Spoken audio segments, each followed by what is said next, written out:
شايفين بقى جمال حشوة الفراخ عاملة ازاي؟ اتمنى ان انتوا تجربوها بقى بطريقتي دي. لو عجبكم الفيديو ما تنسوش تشتركوا في القناة وتفعلوا الجرس. ويلا ندخل على الطريقة والمقادير. هحتاج صدور فراخ زي ما انتوا شايفين كده، دي صدرين فرخ مقطعهم قطع مكعبات زي ما انتوا شايفين كده المكعبات.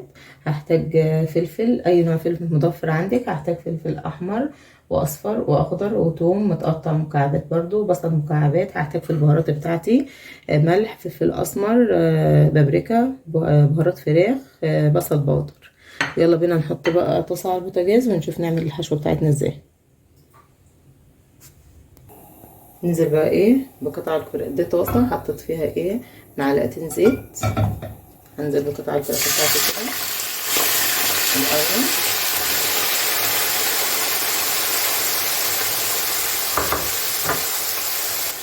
وزي ما انتم شايفين كده لونها هيتغير.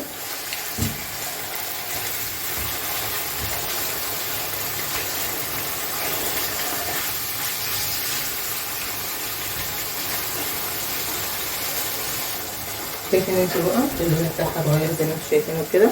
هنزل بايه بالبصل والثوم وكل المكونات عندي زي ما انتم شايفين كده.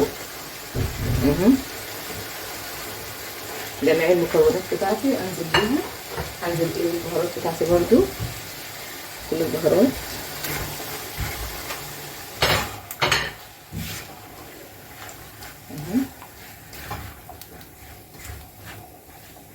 عندك كاري حط كاري، ما عندكيش كاري ما فيش مشاكل. انا بصراحه ما عنديش كاري، فايه بقى مش هنختلف يعني. نفس الطعم هينفذ نفس الطعم ان شاء الله.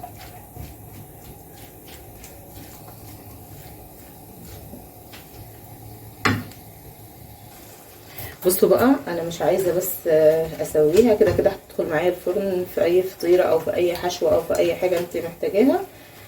هعملها النهارده في الفطير، فطيره كده هنعملها مع بعض. بس تتشرب الميه بتاعتها زي ما انتم شايفين كده، لسه فيها ميه زي ما انتم شايفين اهو معايا في الفيديو اهو. تتشربها وبعدين بقى ايه نطفي عليها بقى. شايفين بقى يا جماعه اهو، شايفين هشيلها بقى ونشوف نستخدمها بقى في الحشوه بتاعتها.